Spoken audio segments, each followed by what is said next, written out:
Hello everyone, this is Asha Best. Hope you all are doing well. Hope you all are safe. My dear students, today I welcome you all in class 6 geography. We are going to start a new chapter today, major domains of the earth. As in the previous chapter of geography, we understood that earth is the only planet which has life. Human beings can live here because the life sustaining elements of land, water, and air are present on the earth. Dear students, in this chapter we'll understand about the surface of the earth as a complex zone and which is having three main components of the environment, and all these components of the environment meet here.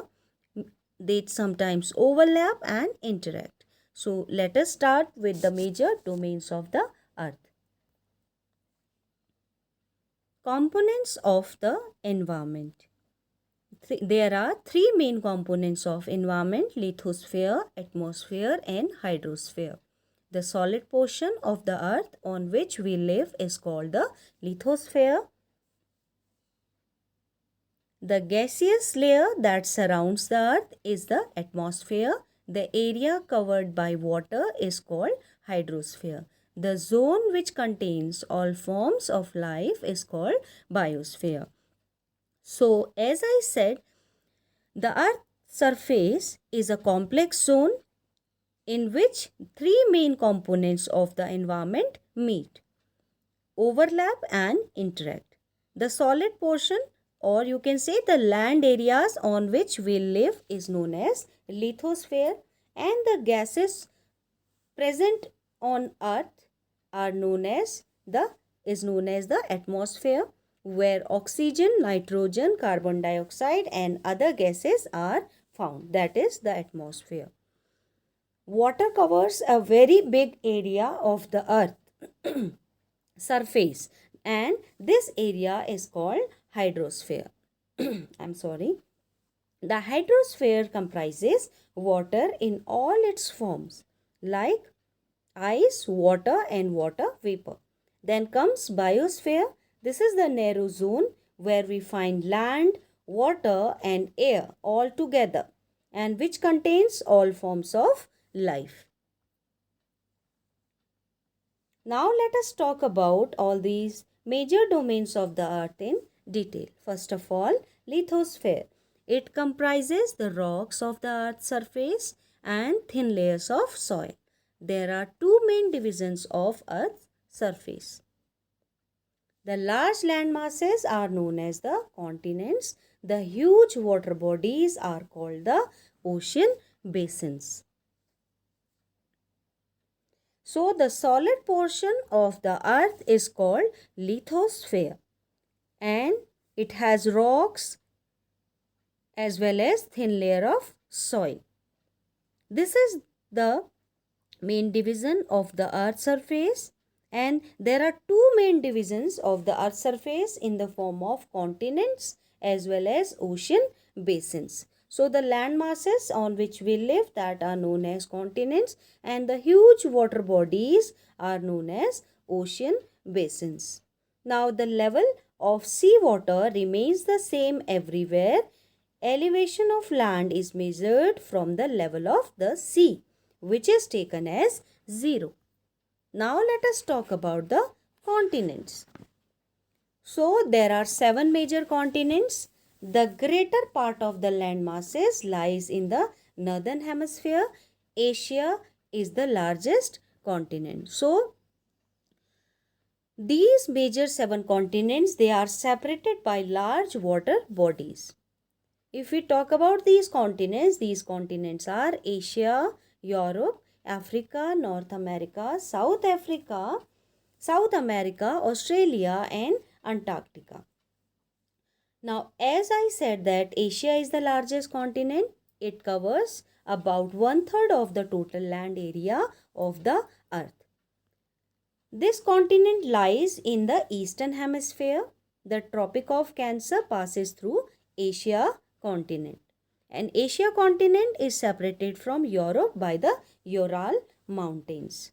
The combined land masses of Europe and Asia are called Eurasia, Europe plus Asia. Then comes Africa. Okay, as I said that Europe and Asia together known as Eurasia. Europe is much smaller than Asia when we just talk about the length, the land area. The continent lies to the west of Asia. The Arctic Circle passes through Europe continent and it is bounded by water bodies on three sides. Then comes Africa. Africa is the second largest continent and it is second largest after Asia. The equator, or you can say 0 degree latitude, runs almost through the middle of this continent. A large part of Africa lies in the northern hemisphere. Then Sahara Desert, the world's largest desert, hot desert, is located in Africa.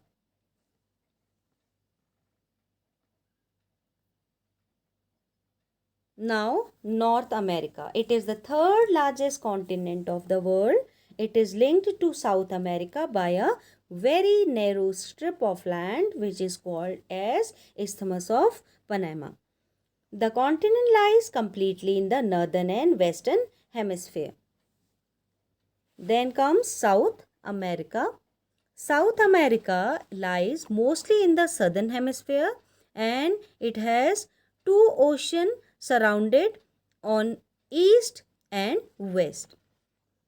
The Andes, world's longest mountain range, runs through its length from north to south. South America has the world's largest river, the Amazon River. Then comes Australia. This is the smallest continent and it is surrounded on all sides by ocean. That is why it is known as the island continent. After that comes Antarctica. Antarctica is completely in the southern hemisphere. It is a huge continent and the South Pole lies almost at the center of this continent. As it is located in the South Pole, so it is permanently covered with thick ice sheet throughout the year. So, because of that, no permanent human settlement found here. After that comes hydrosphere. The earth is called the blue planet and more than 71% of the earth is covered with water. So hydrosphere consists of water in all its form like running water in ocean and rivers and lakes, ice in glaciers, underground water and the water vapor in atmosphere. All comprises the hydrosphere. More than 97% of Earth's water is found in oceans. Now let us talk about these oceans in detail. Oceans are the major part of hydrosphere. They all are interconnected. The major oceans are the Pacific Ocean, the Atlantic Ocean, the Indian Ocean and the Arctic Ocean. The ocean water is always moving.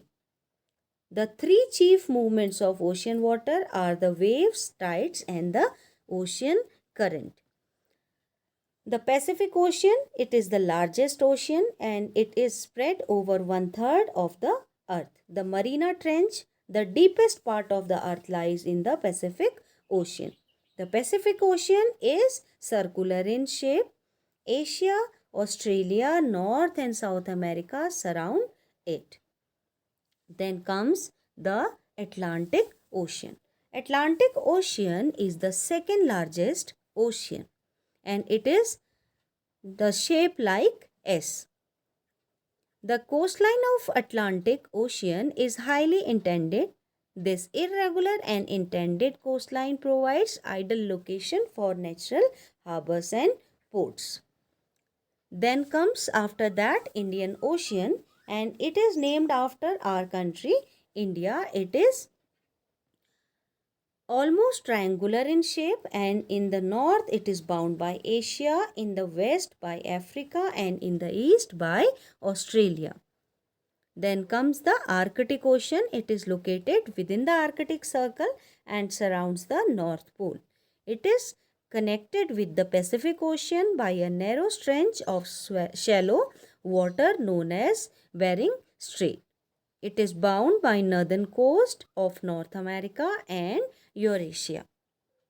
Now let us talk about atmosphere.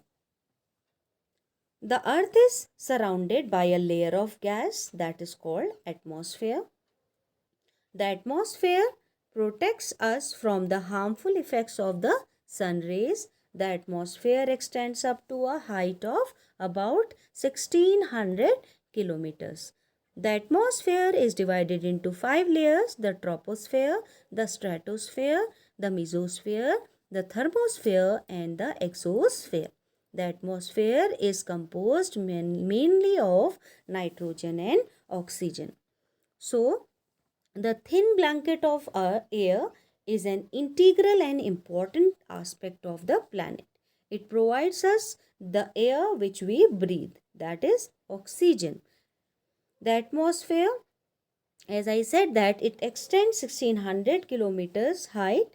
The atmosphere, the layers which we have talked about, these are the main 5 layers of the atmosphere.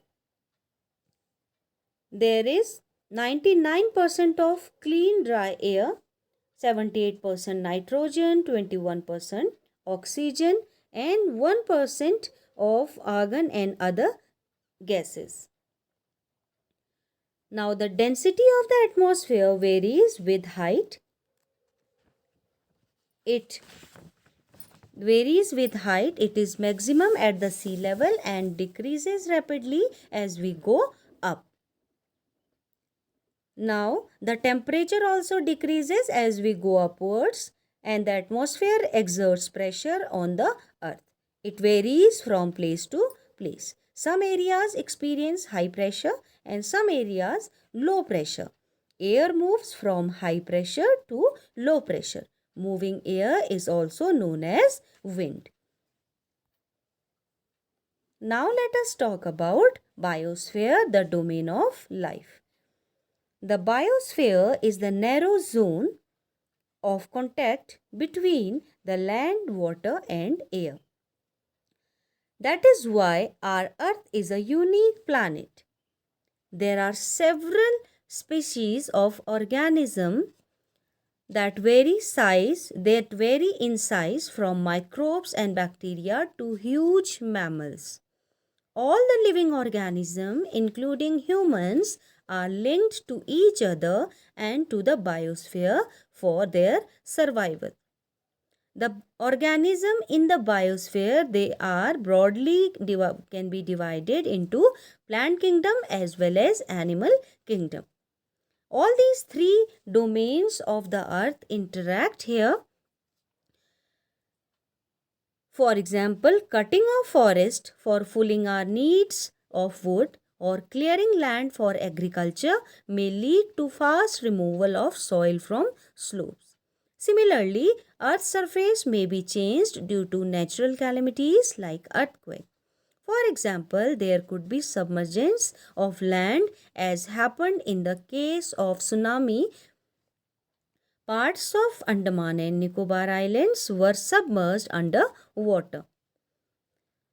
So, we can say that there is thus a need to limit the use of resources of the earth to maintain the balance of nature between the domains of the lithosphere, the atmosphere, and the hydrosphere.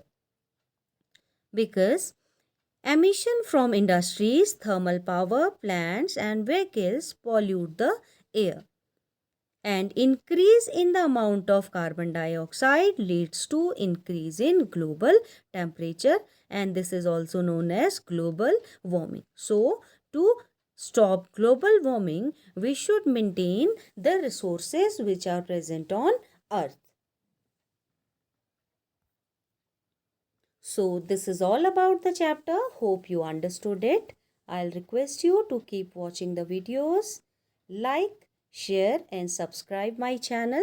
We'll soon meet with some more interesting videos. Till then, take care and have a good day.